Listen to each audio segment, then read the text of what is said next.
Bir nöqtədən başlayan işıq minlərlə qəlbin ümidinə çevrilir. 1080 nömrəli layihə ilə bugün Yəmən torpaqlarında yeni bir qardaşlıq hekayəsi yazılır.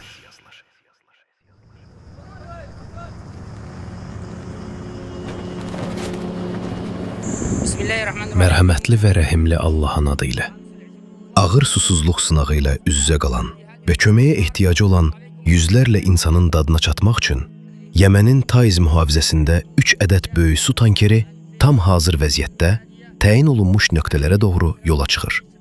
Növbəti su paylanması layihəsi çərçivəsində birinci tanker Cəbəl məhəlləsindəki 35 ailəyə, ikinci tanker Məradin bölgəsində yaşayan 45 ailəyə, üçüncü tanker isə Hənəfi məhəlləsində məskunlaşan 45 ailəyə təmiz içməli su çatdırır.